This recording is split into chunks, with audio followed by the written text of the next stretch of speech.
Mau mulai berjualan online di GrabFood? Nah, mungkin beberapa tips berikut ini bisa teman-teman ikutin supaya resto teman-teman bisa berpotensi lebih banyak orderan ya.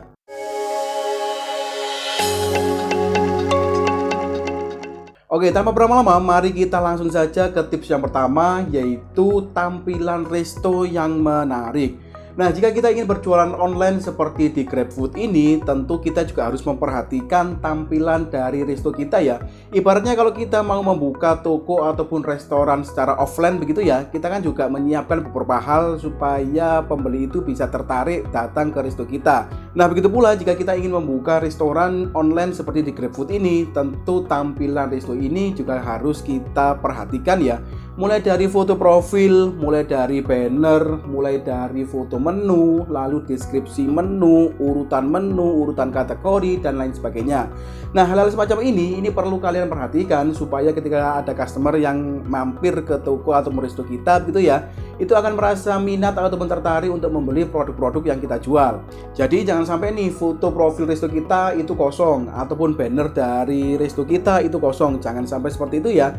Buatlah foto profil dan banner outlet ini semenarik mungkin yang menggambarkan tentang keunggulan dari resto teman-teman. Begitu pula dengan foto dari menu teman-teman. Usahakan foto menu ini kalian lengkapi dan kalian tambahi dengan deskripsi yang menjelaskan tentang menu kalian ya.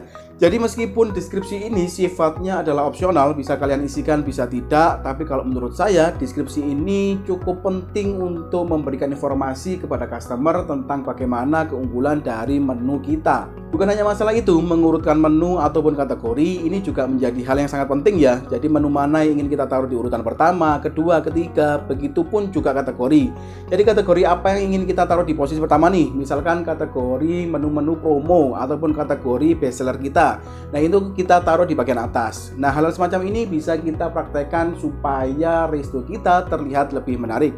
Oke, kita lanjut ke tips yang kedua, yaitu bikin nama dan foto menu kalian itu seoriginal dan semenarik mungkin. Nah, jadi bukan hanya menarik tetapi juga original ya. Jadi jangan sampai kalian memasang foto-foto menu kalian itu main comot saja, ngambil di online ataupun di Google begitu ya, lalu kalian tempelkan. Nah, ini akan menjadi bahaya ataupun bumerang bagi kita sendiri ya. Nah, bahayanya bagaimana? Kalau seumpama foto menunya berbeda dengan makanan yang diterima oleh customer, ini akan membuat ulasan yang negatif dari customer kepada resto kita ya, yang akan membuat penilaian atau rating kita itu menjadi rendah ataupun jelek. Jadi sebisa mungkin selain teman-teman memperhatikan menarik foto profil ini, tetapi juga seoriginal mungkin. Kalian bisa mengambil foto menu kalian dengan HP kalian mungkin. Oke, kita lanjut ke tips yang ketiga, yaitu kualitas makanan. Nah, kualitas makanan ini meliputi apa saja? Yang pertama, konsisten masalah rasa.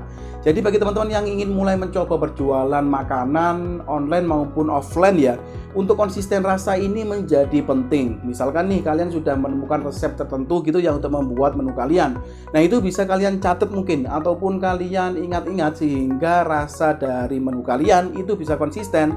Jadi jangan sampai hari ini rasanya berbeda dengan hari kemarin begitu ya. Lalu yang kedua adalah porsi yang tepat. Nah, porsi yang tepat ini adalah porsi yang sesuai dengan harga yang teman-teman cantumin.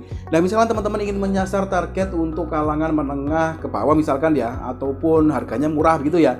Ya, teman-teman bisa sesuaikan dengan porsi yang sesuai dengan harga yang teman-teman pasang. Ataupun sebaliknya, jika teman-teman ingin menyasar dengan menu yang ukurannya jumbo begitu ya, jadi teman-teman bisa menyesuaikan dengan harga yang teman-teman pasang dan porsi yang kalian berikan kepada customer.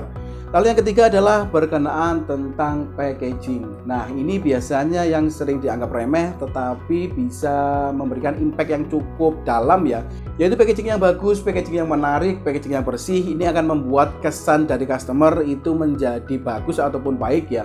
Nah, misalkan nih selain teman-teman sudah mempersiapkan packaging yang menarik ataupun yang bagus begitu ya untuk produk kalian, kalian bisa menambahkan stiker ataupun kartu ucapan terima kasih karena telah membeli di resto teman-teman. Nah, kartu ucapan terima kasih seperti ini itu terbukti bisa memberikan dampak yang positif terhadap customer untuk bisa menilai resto kita itu menjadi penilaian yang positif ya. Oke, kita lanjut ke tips yang keempat, yaitu buat harga yang kompetitif dan menarik. Jadi bukan hanya kompetitif, tetapi kata kuncinya adalah menarik ya. Nah, untuk menentukan harga yang kompetitif, tentunya teman-teman juga harus melakukan riset di lingkungan teman-teman ya. Misalkan nih, teman-teman ingin menjual minuman coklat ataupun ayam geprek begitu ya. Ya, teman-teman harus melakukan riset ataupun mencari tahu terlebih dahulu untuk di lingkungan teman-teman atau di wilayah teman-teman itu harga yang biasanya sesuai pasaran itu berapa. Nah, dengan kita mengetahui harga sesuai pasar ini, kita bisa menentukan harga yang sesuai dengan produk kita. Misalkan harga kita ingin kita naikkan karena mungkin bahan yang kita gunakan itu lebih eksklusif. Nah, itu bisa jadi ya. Yang terpenting adalah kita tahu harga di sekeliling kita itu berapa untuk bisa menentukan harga yang kompetitif pada produk kita.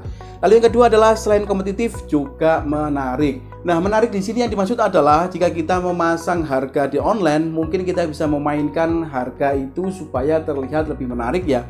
Misalkan nih kita menjual dengan harga Rp8.000, misalkan seperti itu ya.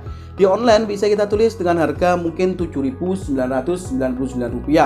Nah, misalkan lagi nih kalian menjual dengan harga Rp8.500. Kalian bisa menuliskan Rp8.560, misalkan seperti itu ya. Jadi ya tidak genap ataupun kita buat supaya angkanya itu lebih menarik. Oke, kita lanjut ke tips yang berikutnya. Setelah ngomongin harga, yaitu kita bisa mengikuti promo-promo yang ada pada aplikasi GrabFood-nya. Nah, di aplikasi GrabFood sendiri kan sudah banyak sekali promo-promo yang bisa kita ikutin ya, dan cara untuk mendaftarkannya pun cukup mudah. Nah, campaign ataupun promo-promo yang ada di aplikasi ini bisa kita manfaatkan untuk mendongkrak resto kita supaya resto kita bisa dikenal oleh orang banyak dan bisa rame ya. Nah, untuk tips yang berikutnya, selain kita bisa mempromosikan untuk memanfaatkan promosi-promosi yang ada di aplikasi GrabFood, selanjutnya kita bisa memanfaatkan untuk mempromosikan produk kita pada media sosial. Bisa menggunakan Instagram ataupun Facebook, mungkin kita bisa posting di grup-grup kuliner di wilayah kita, begitu ya, di Facebook. Oke, kita lanjut ke tips yang ketujuh, yaitu jangan sering buka tutup resto. Nah, ini bagi teman-teman yang sudah mulai punya niatan untuk membuka resto online, sebisa mungkin kalian konsisten terhadap jadwal yang sudah kalian buka. Misalkan nih, di online kalian sudah men-setting jadwalnya Senin sampai Sabtu, misalkan kalian bukanya ya jam 8 pagi sampai dengan jam 5 sore. Nah, sebisa mungkin kalian ya ikutin jadwal yang sudah ada. Jangan sampai teman-teman mut-mutan ataupun seenaknya sendiri buka tutup resto. Misalkan nih sekarang saatnya buka, misalkan seperti itu ya, tiba-tiba ndak mood buka, tutup sajalah. Nah, hal semacam ini bisa mengganggu algoritma dari resto online teman-teman ya. Oke, kita lanjut ke tips yang terakhir, yaitu berikan pelayanan prima. Nah, berhubung kita ini berjualan online, paling tidak kita bersinggungan dengan dua orang begitu ya. Yang pertama yaitu driver dan yang kedua adalah customer. Sebisa mungkin kita sebagai pemilik resto juga menjalin komunikasi yang baik dengan keduanya ya. Karena jika kita berjualan online, kita akan selalu bersinggungan dengan kedua orang ini. Yang pertama yaitu driver, yang kedua adalah customer. Nah, mungkin itu tadi ya 8 tips yang mungkin bisa teman-teman coba sebagai upaya ataupun ikhtiar kita agar resto kita bisa lebih ramai ya. Nah, mungkin cukup sampai di sini pada video kali ini. Semoga pada video kali ini bisa memberikan informasi yang cukup bagi teman-teman. Terima kasih sudah menonton. See you next video.